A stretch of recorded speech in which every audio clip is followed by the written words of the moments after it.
Hola queridos alumnos, hoy es viernes y muchos de vosotros en realidad sabéis que mi costumbre los viernes es pasear por el centro, tomarme un buen café e ir a casa del libro, que es casi una visita ritual, a comprarme pues un buen libro, claro, que voy a comprar. Sin embargo, pues bueno, hoy vamos a tener que cambiar los planes y al menos, por lo menos, vamos a ver una lección que a mí me gusta mucho, es un tema que me apasiona, que en este caso son las falacias. Que van a ser como los falsos argumentos, como las trampas de jugando a las cartas, jugando al póker, que se pueden hacer a la hora de argumentar. Un poco para repasar y para situarnos, recordad que estamos con el texto argumentativo. El texto argumentativo es aquel que sirve para convencer a nuestro interlocutor de una determinada idea, a la que llamamos tesis, y para defender esa idea usamos los argumentos. Hemos estudiado distintos tipos de argumentos, como son, por ejemplo, el razonamiento, como es el dato, como es el argumento de autoridad, la experiencia personal, la implicación del receptor. Pero ahora vamos a ver esas trampas que he dicho antes, los argumentos falsos, y es interesante verlos porque, por un lado, los podremos reconocer cuando aparezcan pues bueno, en personas con las que estamos hablando o cuando aparezcan en medios de comunicación, y yo os aseguro que aparece muchísimo en medios de comunicación, sobre todo en la política, pero también debemos reconocerlos y evitarlos en la medida de lo posible cuando los digamos nosotros mismos, porque todos nosotros somos humanos y realmente a veces queremos ganar, porque una discusión muchas veces es lo más parecido a una guerra sin sangre, y a veces hacemos trampas en esa guerra. Por lo tanto, también, para ser honestos, es conveniente que intentemos buscar estas falacias, estos argumentos falsos en nosotros mismos. Hoy nos vamos a centrar en dos falacias que tienen cierta relación entre sí, porque ambas aluden al tema de la generalización. De hecho, la primera de ellas se llama así, precisamente, la falacia de la generalización. Se produce cuando se atribuyen cualidades a todo un grupo que no son cualidades que tengan que tener necesariamente esos individuos para pertenecer al grupo, o que tampoco son simplemente verdades estadísticas que tienen una parte del grupo, que si se enuncian de manera objetiva en forma de estadística, pues tampoco tienen por qué ser un argumento falso. Ahora después veremos ejemplos de lo que acabo de decir para que lo entendáis mejor. De hecho, vamos a empezar precisamente viendo una de estas falacias. Imaginaos, por ejemplo, que dijéramos que todos los andaluces, toda la gente de Andalucía, pues es muy graciosa o es muy vaga. O sea, es decir, que los andaluces son vagos y son graciosos. A ver, esto es una falsedad, es una falacia de la generalización, pero no porque no haya individuos así. Obviamente, en cualquier sitio donde haya seres humanos, pues va a haber gente que sea vaga, va a haber gente que sea graciosa y va a haber gente que sea las dos cosas al mismo tiempo. Pero, sin embargo, el problema de la generalización es que nos puede dar lugar a un prejuicio, y prejuzgar, como el propio nombre lo dice, es juzgar antes de tiempo, es decir, antes de conocer al individuo. El problema de la falacia es que si conocemos a un individuo de ese grupo y tenemos ese prejuicio, en este caso sería un andaluz, pues sin entrar a que pueda ser el más trabajador del mundo o a que pueda ser un tipo muy serio y con muy poca gracia, pues lo prejuzgaremos de antemano como si fuera vago o como si fuera gracioso.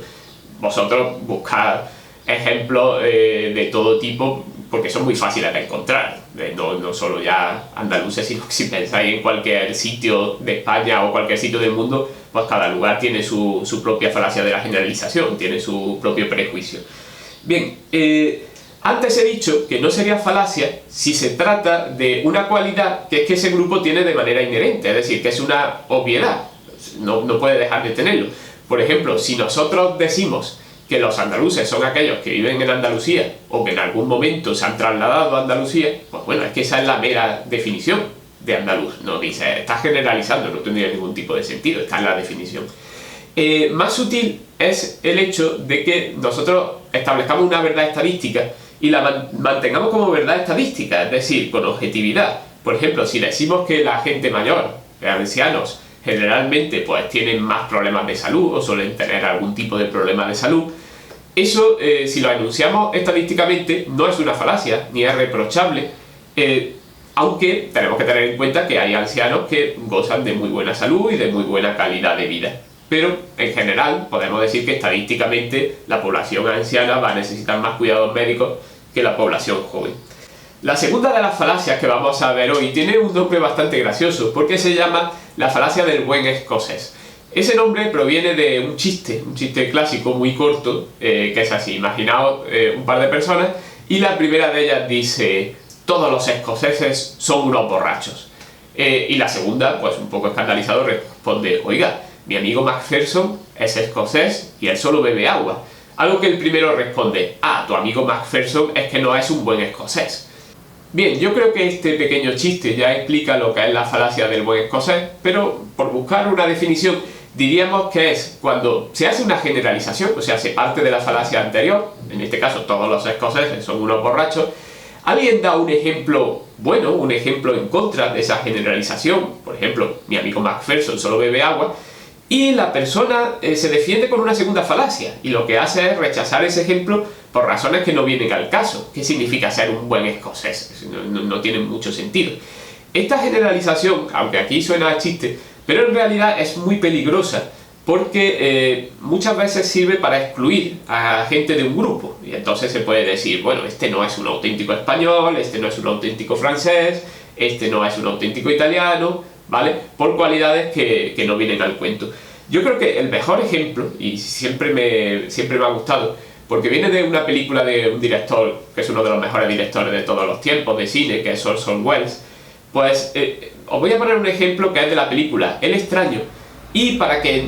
es difícil poneros en contexto aquí en un momento si no lo habéis visto, pero en esa película hay un investigador, que si no recuerdo mal el actor es Edward G. Robinson, y que está, digamos, intentando encontrar a un nazi que ha huido, ya acaba de terminar la Segunda Guerra Mundial, y ha huido a Estados Unidos. Y bien, en una cena, en una reunión que vais a ver en la escena, se produce una conversación en la que precisamente luego, cuando lo piensa por la noche, el investigador se da cuenta, a través precisamente de la falacia del buen escocés, que esa persona con la que estaba hablando era el nazi. Entonces usted no tiene fe en las reformas que se están realizando en Alemania. Lo siento, señor Wilson, pero no creo que se pueda reformar un pueblo si no es desde dentro. Los principios básicos de libertad e igualdad jamás han funcionado en Alemania. Han desperdiciado la experiencia de los demás pueblos. Libertad, igualdad y fraternidad jamás tendrán raíces en Alemania. Marx. Proletarios unidos, abajo todas las cadenas. Marx no era alemán, era judío. Pero, mi querido Chap...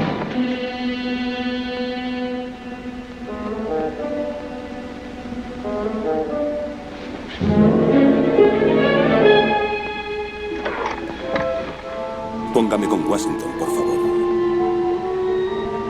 Sí, es muy urgente. Solo un nazi negaría que Karl Marx era alemán porque era judío. Creo que me quedaré unos días más.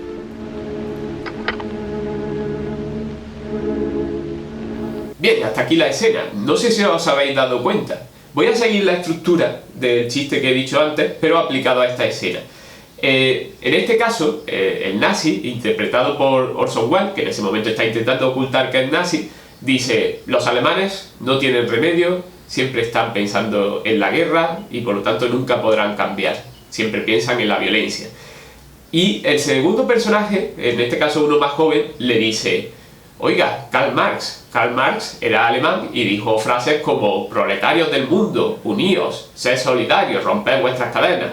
A lo que el personaje de Orson Welles, el nazi, responde: Karl Marx no era un buen alemán, era judío. Bueno, no dice exactamente las palabras era un buen alemán, pero para que lo entendáis, ¿no? Lo de la falacia del buen escocés. Y claro, luego por la noche, el investigador, pensando en eso, dice: solo un nazi podría decirle a alguien que no es alemán simplemente porque es judío, porque realmente se puede ser judío y alemán. Una cosa es una nacionalidad y otra cosa es una religión o un grupo étnico o cultural, etcétera, ¿vale? Y hasta aquí la clase de hoy. Disfrutad de alguna forma el fin de semana, inventad algo distinto aunque no se pueda salir y eso, porque quiero que cuando volvamos el lunes a las clases, pues bueno, volvamos con energía y no nos desgaste el cansancio de estar en casa. Y en este caso, vuelvo a ponerme la gafa como he hecho en los vídeos anteriores, pero lo voy a hacer en homenaje a los soldados del frente en esta batalla, que son los profesionales sanitarios, así que en este caso va por ello. Hasta el lunes.